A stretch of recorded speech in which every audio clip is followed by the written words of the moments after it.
Welcome everyone to the NoDQ.com live recap of Monday Night Raw for September 8th, 2025. Things are heating up for WrestlePalooza. We opened up the show with a video package from SmackDown featuring the return of AJ Lee. More on her in just a few moments. Shout out to everybody watching this, whether it's live or on demand. Thank you for your viewership and support. We had Joe Tessitore doing commentary with Corey Graves. They did take note that Wade Barrett has been on vacation, and Corey Graves even joked that he read on the internet that Wade Barrett was exiled from WWE, but that is not the case. Wade Barrett will be back in a few weeks. We had the Usos back together after last week's Raw. The Usos came down to the ring, big pop. They even did the encore, but they were quickly interrupted by the Vision, Braun Breaker and Bronson Reed. Braun Breaker said they run Raw, and Jimmy Uso is on the wrong show. Braun wanted to fight, but Bronson held Braun back, told them to acknowledge their tribal thief. The crowd was singing the Roman Reigns song, and then Jimmy and Jay had their response. They did their old school Usos promo where they went back and forth with their lines, and then Jimmy revealed that they already went to Adam Pearce, and a tag team match has been set for WrestlePalooza. The Usos back together against Braun and Bronson, the Vision. Solid segment here, but it wasn't over because LA Knight attacked Braun and Bronson, and then the Usos did stereo dives, and then in the ring, things were looking good for the baby faces. They did the yeah and yeet punches, but then LA Knight almost got sent into Jay, and Bronson Reed charged, LA Knight moved, Jey Uso got squashed in the corner. Good guys recovered though, but there was some tension between Jey and LA Knight. And this was a recurring storyline throughout the show. We'll talk about that more here in a few moments. Now, backstage, LA Knight was venting about Jey, and he told Adam Pearce that he wanted a match with one of the Brawns, and it was set up for the main event, LA Knight versus Big Bronson Reed. We had our first match of the evening, the phenomenal one, AJ Styles versus El Grande Americano. Americano has new music. I'm not sure why they changed it, but they did. Whatever. I'm indifferent at this point. I thought there was nothing wrong with the original theme he had, but it is what it is. Before the match, AJ Styles cut a promo, and this was on the commercial break for people in the United States. AJ Styles said that there is somebody who doesn't want him there in WWE. Now, obviously, if this was a shoot, his mic would have been cut. Obviously doing a worked promo here, probably talking about Dominic Mysterio, but some people were thinking it was some sort of a shot at Triple H, which who knows, maybe it'll end up going in that direction. We'll see. Anyways, you can check out the video clip over on NoDQ.com. Styles versus Americano. Styles went right after Americano, but then another luchador showed up and grabbed Styles' foot. That allowed Americano to send Styles over the steel steps. And it was a back and forth match. After the break, that Americano interfered again. Dragon Lee showed up to even the odds, and AJ Styles picked up a win with the Styles Clash. It was solid. Backstage, it was revealed that Stephanie Valkyria was not on Monday Night Raw, so the contract signing between Stephanie and Io Sky was canceled. Somebody up there likes me, just saying. Then Nikki Bella showed up, and we had a confrontation between Nikki and the Kabuki Warriors. It set up a match for later, Nikki versus Asuka. But first, we had Lyra Valkyria going up against Raquel. Good match here. Lyra definitely working more the Diesel style, the Kevin Nash style. It was size versus speed in this one, but we had the interference. We had Roxanne Perez on the outside of the ring. Lyra made her comeback. She did a tornado DDT, but Raquel kicked out, and then they were in the corner, and maybe the most impressive spot of the match, Lyra, after a little bit of struggling, managed to do a sunset flip powerbomb to Raquel. However, Roxanne got on the apron. Lyra attacked her. Stupid baby face. And then Lyra kept the momentum going, but then she went up top. Raquel caught her and picked up the win with the Tejana bomb. It was a good match. It was the usual outside interference, though, that was a decision that Lyra made, and even though she didn't immediately lose, it ultimately cost her. Shout out to City by the Bay, who sent in a $2 super chat. Thank you for that. I appreciate it. It says, LA Knight world title run never happening, huh? Never say never, but I don't think it's going to happen at this point. If they were going to pull the trigger on it, I think they would have done it a year ago. At this point, I would never rule it out, though. I think about Bobby Lashley. What was Lashley 45 when he won the WWE title? It's not out of the realm of possibility, but I'm leaning against it at this point. I think the more time that passes, the less likely it will happen. But thank you for the super chat. I appreciate it very much. We had an AJ Lee video package to hype up her segment, and we had a couple of backstage segments before AJ showed up. First of all, the Viking Raiders, or the War Raiders, they said they had Penta's back, and then Penta wanted a title match. He vented to Adam Pearce, but then Rusev came in. I'm not a fan of these segments. I've said this before. They feel so inauthentic. Like the one guy's talking to Adam Pearce, second guy comes in and they just have a match. I don't know. I've never been a fan of these types of segments. And yeah, they set up Penta versus Rusev for later. And then Jey Uso was leaving the building, and Jimmy was not happy about this, said that LA Knight needs their help, but Jey was upset, and he said the two of them, not LA Knight, will smash the Vision. He said the word smash, and Jimmy said that Jey is starting to sound more like Roman Reigns, and Jey just stormed off in anger. More on that in a little bit.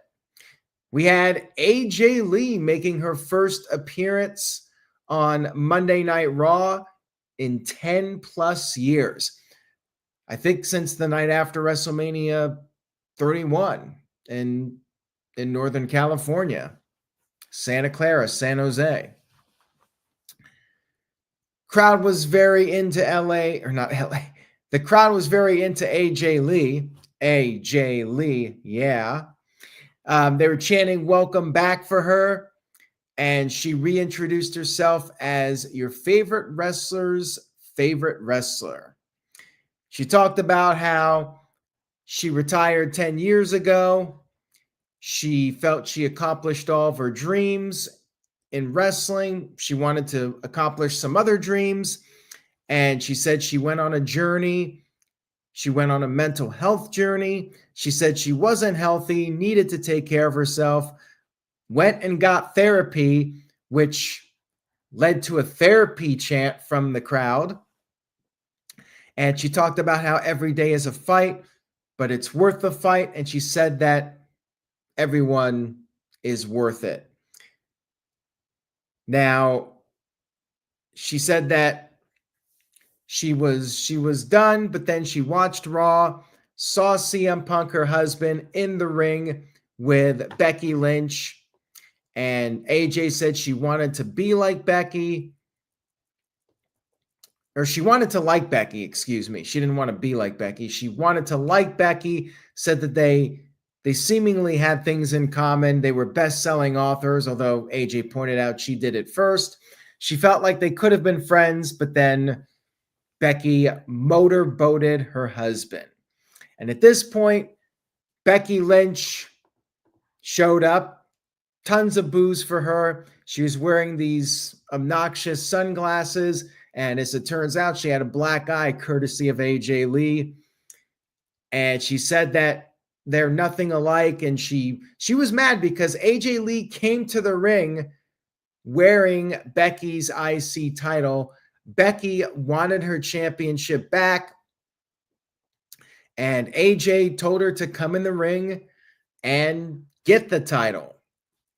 Crowd was chanting chicken at Becky, and of course, Becky brought out her husband, her hot husband, Seth freaking Rollins, and then Rollins said that they could just make it easy. All AJ had to do was give the belt back.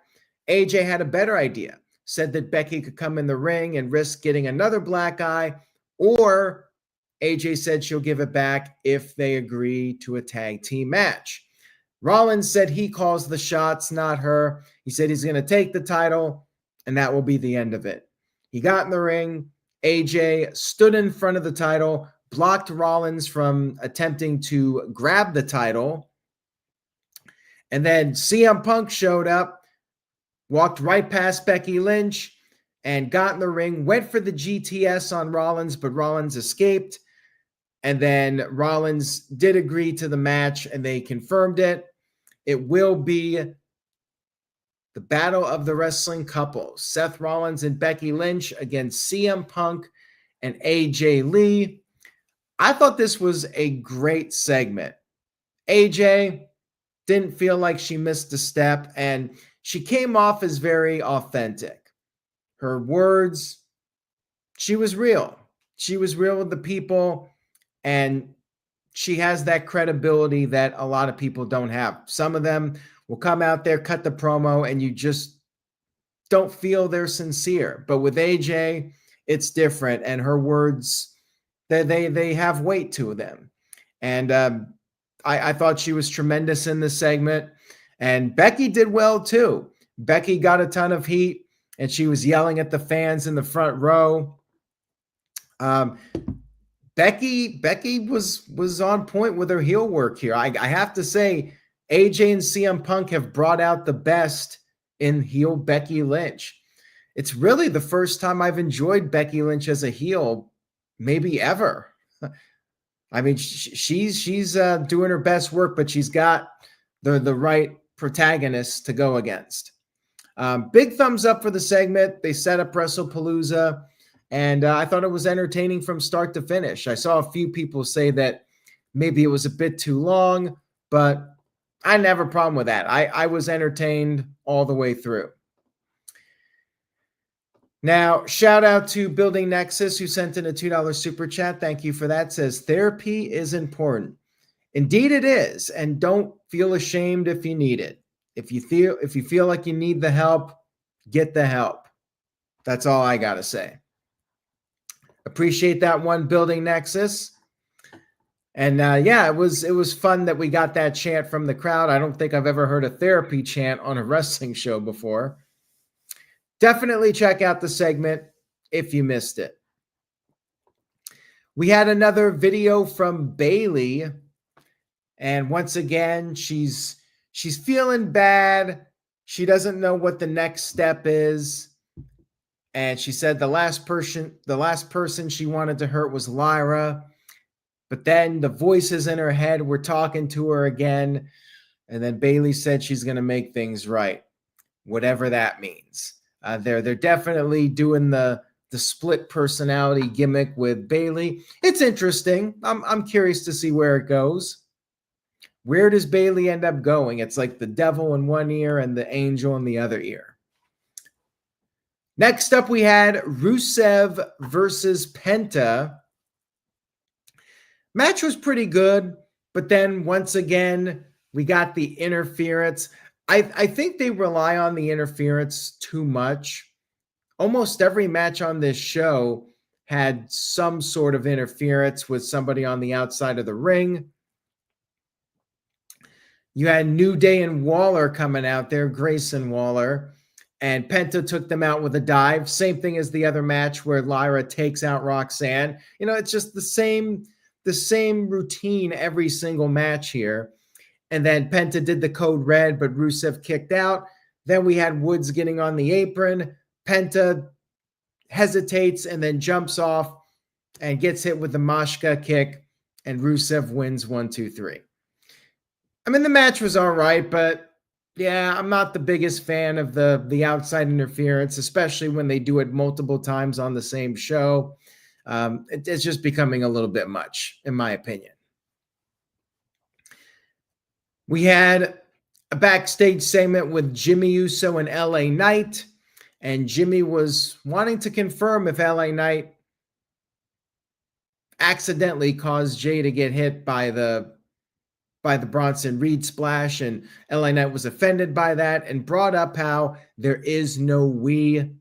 There's no Jimmy and LA Knight or LA Knight and Jay Uso. LA Knight brought up how Jay cost him the world title, and then years ago when Knight faced Roman Reigns, Jimmy Uso cost him. And LA Knight said he does not need anybody's help. We had Nikki Bella versus Asuka with Kairi Sane out there. And surprisingly, thankfully, we didn't get any outside interference in this one. Although Asuka did use she did use Kairi as a shield and managed to kick Nikki Bella right in the head.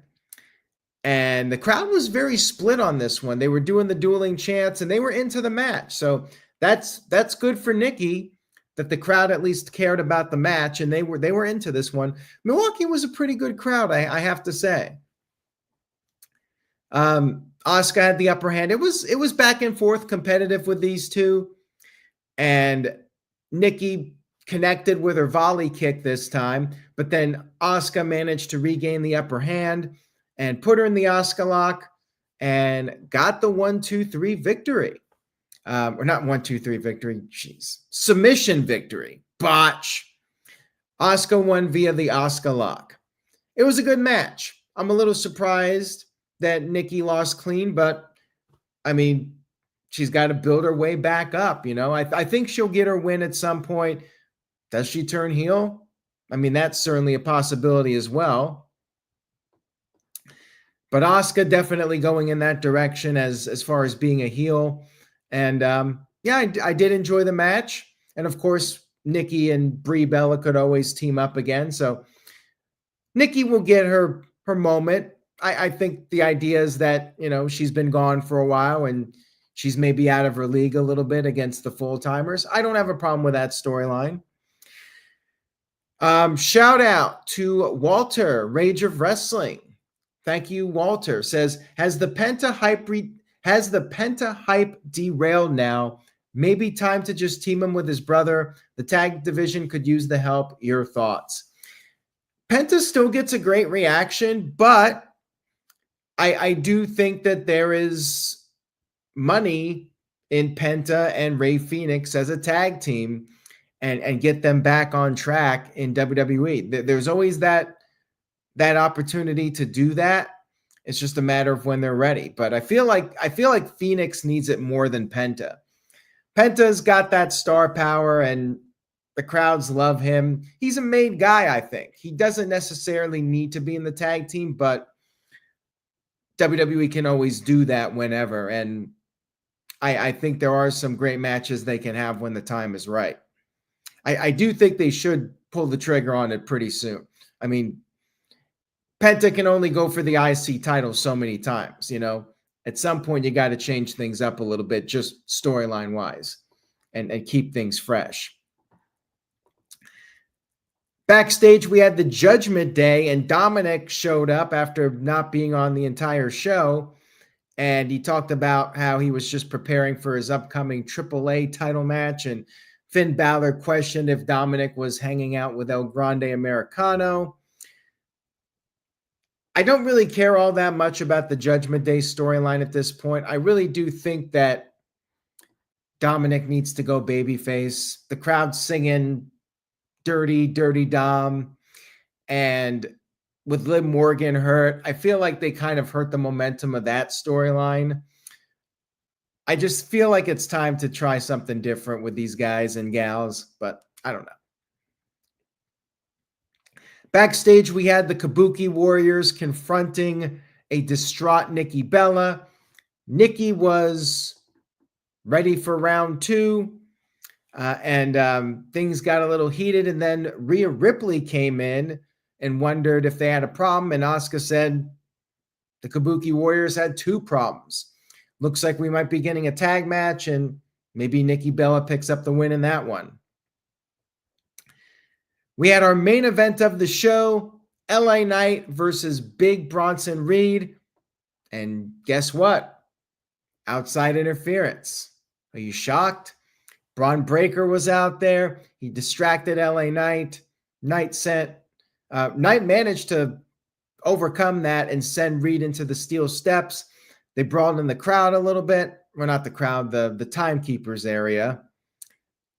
And then Bronson Reed got the upper hand. You had Braun Breaker taking the cheap shot when the referee was distracted. Then LA Knight made his comeback. He came off the top with the elbow. He went for the BFT, but then Bronson Reed countered, I should say. And as he pushed LA Knight, Knight was sent into Braun Breaker, who was on the apron. And then Reed managed to pick up the win with his Death Valley driver, which they are calling the Jagged Edge. Match was solid, but yeah, more interference. At least they did something a little bit different this time. And then after the match, Braun Breaker did the immediate attack. Jey Uso came out there, and he got overwhelmed. And then Jey Uso showed up. So Jey Uso did stay in the building, and he got speared. And then Bronson Reed went for the double tsunami to both Usos. But LA Knight made the save with the steel chair, and it looked like things were all good with the baby faces. But then Jey speared LA Knight, and now people are confused. Was this a heel turn from Jey Uso? He did get some boos, but then he said that him and LA Knight were good now. It was an interesting ending to the show, I must say. Now, I don't think they're turning Jey right now. That seems like a really bad idea with how over Jey is. LA Knight's over too, but a heel turn might not hurt LA Knight. He did make the save here, and he paid for it. So, they could just do good guy versus good guy, or maybe this is just a storyline to let things play out until Survivor Series, and then they'll get back on the same page. I mean, who knows? But all in all, I did think it was an interesting ending. Shout out to Building Nexus, who sent in a $5 super chat. Thank you for that, Building Nexus. Says, think Roman Reigns comes back and stops Jey from turning into him. I don't necessarily know if that will happen, but when Roman Reigns does return, I think he's just going to want to get his hands on the Dangerous Alliance. I don't even want to call them the Vision. I like Dangerous Alliance. I still think we're getting War Games, Team Roman versus Team Seth Rollins, and that's why I'm leaning towards LA Knight and Jey Uso patching things up, because Roman Reigns is going to need a team. You got Roman, the Usos, LA Knight, maybe CM Punk, and that'll be your 5 guys there against Seth Rollins, Braun Breaker, Bronson Reed, and they'll get 2 other guys on their team. But I'm expecting that to be the War Games match. So I think in the end, LA Knight and Jay will probably bury the hatchet, and maybe they'll have a match before Roman Reigns comes back, and then Roman has to get everybody on the same page for Survivor Series War Games.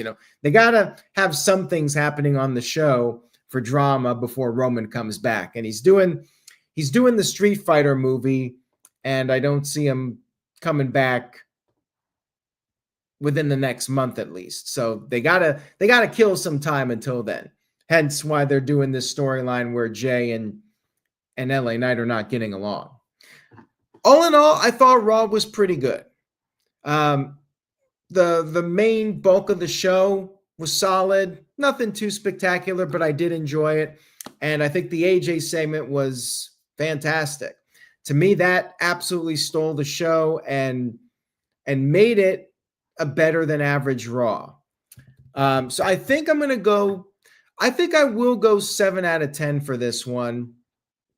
It was definitely a more memorable Raw than usual, just for the fact that we got AJ on the show, and I enjoyed the storyline with Jay and LA Knight, and the wrestling was solid. Wasn't the biggest fan of all the outside interference, but that's their typical formula. I like to see them change that up a little bit. Nikki had a good match with Asuka. I liked it. I liked Raw. I thought it was pretty good. Anyways, guys, thank you all so much for watching. I hope you enjoyed the video. If you did, please give this video a thumbs up on the No DQ YouTube channel. Tell a friend about the channel. Spread the word. And yes, don't forget, next week's Raw is on 1 hour earlier. They're testing the waters to see if the earlier start time will do better than going at 8 o'clock against Monday Night Football. I think that's what they're trying to go for here. People are creatures of habits, though. Hopefully they don't forget that Raw is on at 7. We'll see what happens. But yeah, next week, Raw is on at 7, which means I'll be on approximately 9:40 Eastern instead of 10:40 Eastern. So little programming note there.